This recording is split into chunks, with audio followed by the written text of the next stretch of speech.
The last 40 chapters of the book are all about the government coming to seize the Jia family's property. But before that happened, the family had actually conducted a self-imposed search of their own house first, which came to be known as slander-instigated search in Daguan Garden. We still follow these characters as they deal with internal conflicts, and each of them has a different attitude. Xichun has a Taoist mindset, while Tanchun deeply feels the family's decline and the root cause of it being the internal struggles. Now let's talk about Xichun. She's the youngest among the Yuaning Tan Shi, the four Chuns. Dream of the Red Chamber isn't perfect, and one flaw is that Xichun never seems to grow up. It doesn't make sense. But honestly, I don't think it's worth discussing too much. I agree with Wang Guowei's view that Xichun is a special character. He said she's naturally divine and truly has inherent wisdom. According to Buddhist beliefs, our wisdom comes from past lives, and Su refers to the past life. In the Jia family, 3 people later became monks: Baoyu, Ziwan, and Xichun. Let's compare them. Baoyu had to go through all the illusions of the human world, and Ziwan also went through a lot of hardships. She desperately wanted her master, Dayu, to be with Baoyu. Ziwan believed that her whole life would be spent with them. She witnessed and experienced a great tragedy. That's why Baoyu and Ziwan went through all the worldly affairs and eventually realized the truth and entered the Buddhist path. But Xichun didn't need to go through all that. She didn't experience any of it. She's never been in love, and she doesn't enjoy literature.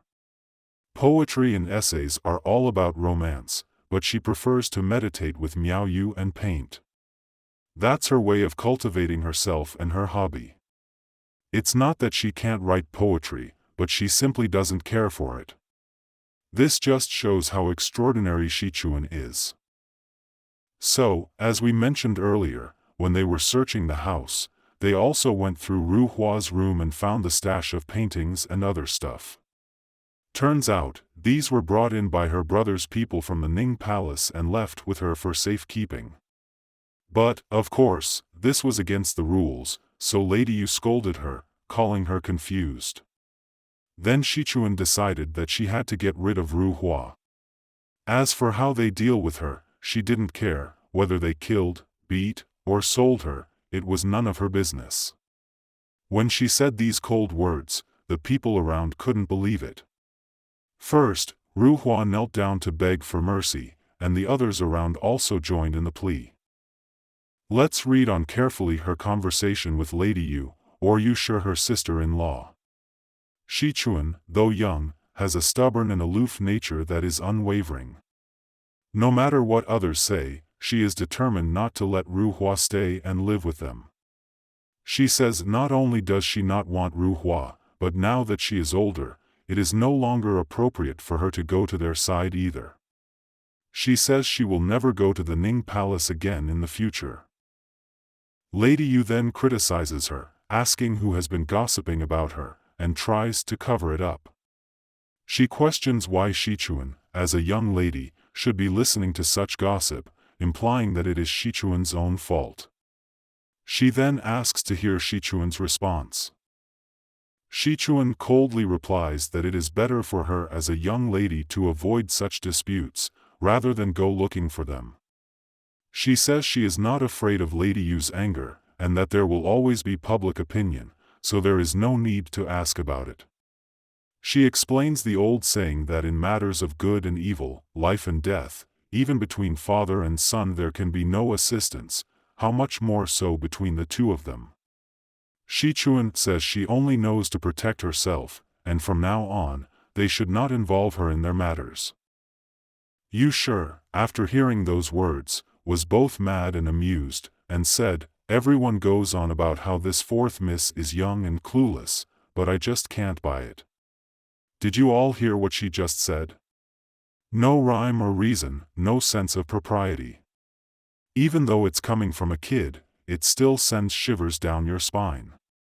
As the old nurse, De Zhou, said, the young miss is young, so naturally the lady will suffer a little. Xichun coldly laughs and says, "Although I am young, my words are not youthful. You all do not read books and are not very literate, so you are all rather ignorant. You look at a sensible person like me and just say I am young and ignorant."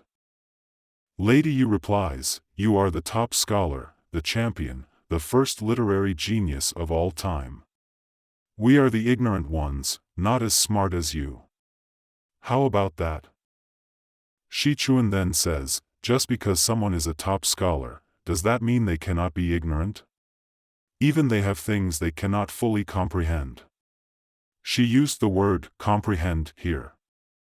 Lady Yu says, "You are the genius, and now you're speaking like a Buddhist monk," referring to the term comprehend, which is Buddhist.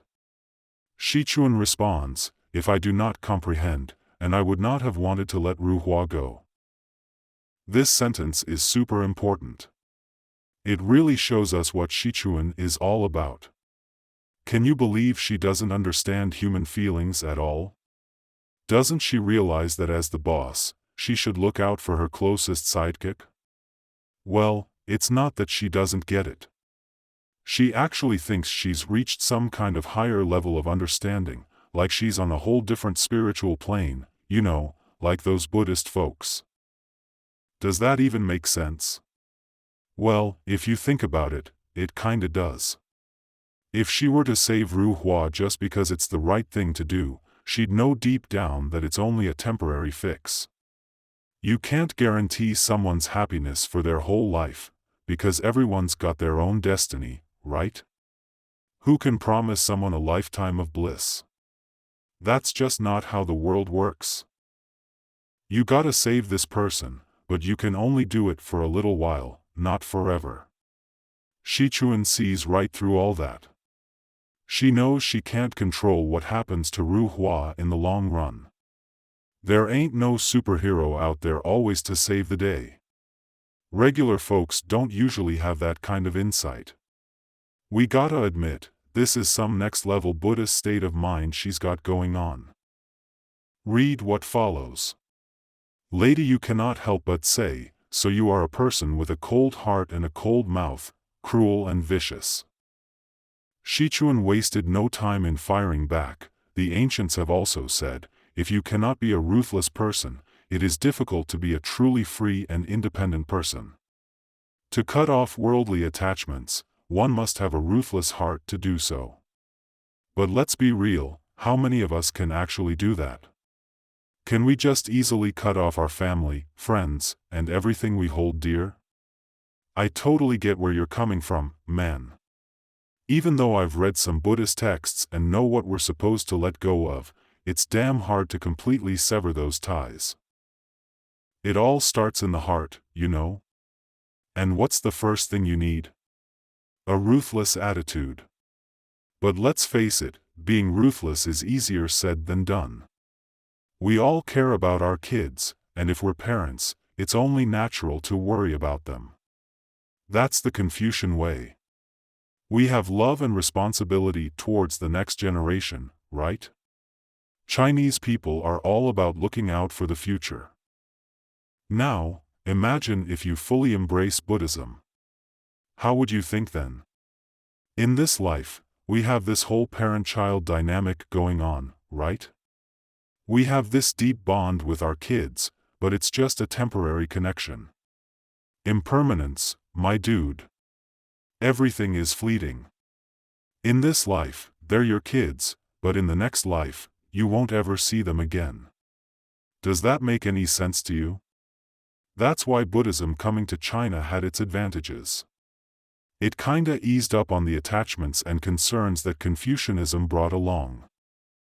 But hey, us Chinese folks aren't gonna completely ditch our mix of Confucianism, Taoism, and Buddhism, you know? It's tough to have an open mind sometimes. But Xichun, she's naturally open-minded, which is why Wang Guowei called her a naturally divine being. Did Li Shutong, died 1942, become heartless later on? After he became a monk and took on the name Hongyi, his wife went to the temple to see him, but he refused to meet her. That was cold-hearted, right? But think about it, if he had met her, how could he have embraced the monastic life? That's why there was logic in that, and it gave us a better understanding of Xichun's mindset. But here's the thing, her statement isn't really about being heartless, it's about reaching a higher level in Buddhism. But keep in mind, we're talking about Lesser Buddhism here.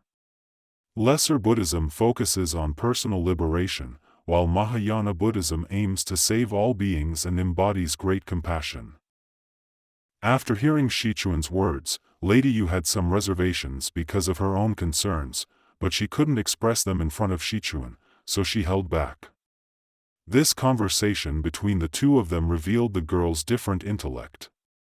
Yingchun, who avoids harm, Tanchun, who is determined to make progress and save the family, and Xichun, who lets go of worldly attachments and seeks personal liberation.